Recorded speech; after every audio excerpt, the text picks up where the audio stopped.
انا مش عارفه اعمل ايه، قاعده اطلب فطار وكل المطاعم بتقولي لاست. طب انتي مكبره الموضوع ليه؟ ما تنزلي تاكلي في اي مائده رحمن. مائده رحمن؟ اه يا بنتي، ده بيعملوا لحمه وفراخ وخضار وحاجات كتير قوي. بجد والله؟ اه يا بنتي، ده احنا في رمضان، كل سنه وانت طيبه. طب هو ايه علاقه رمضان بمائده الرحمن اصلا؟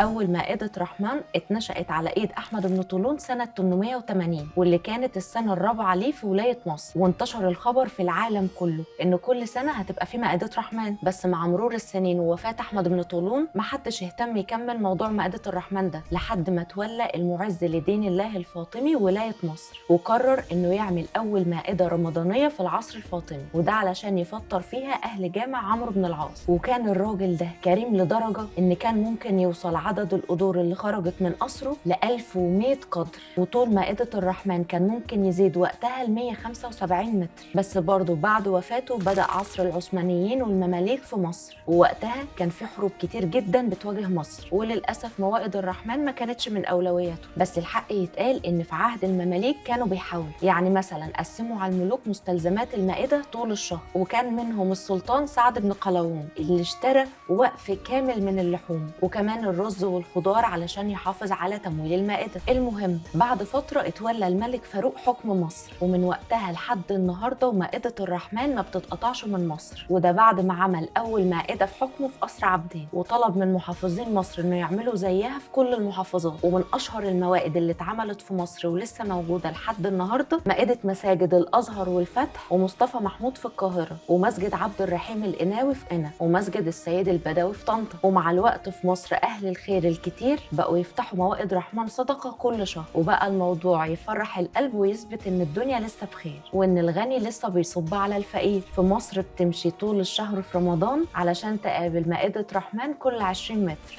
ومش بس المسلمين اللي بيعملوا كده، ده كمان اخواتنا الأقباط بيعملوا موائد رحمن في مصر، والحركة دي مش بتحصل في أي بلد تانية غير في الدنيا. وده من ساعة ما أول مائدة قبطية اتعملت سنة 1969، واللي أسسها راعي كنيسة ماري جرجس في شبرا، واتملت بالمسلمين والأقباط سوا، وما بقتش حاجة غريبة إنك تقعد تفطر على مائدة رمضان اللي أسسها مش مسلم أصلا. وبالمناسبة دي مش حاجة عادية إنها تحصل أصلا، بس بتحصل في مصر عادي. وبس كده، أنا صفا دهب ودي رحلة صفا، تابعوني.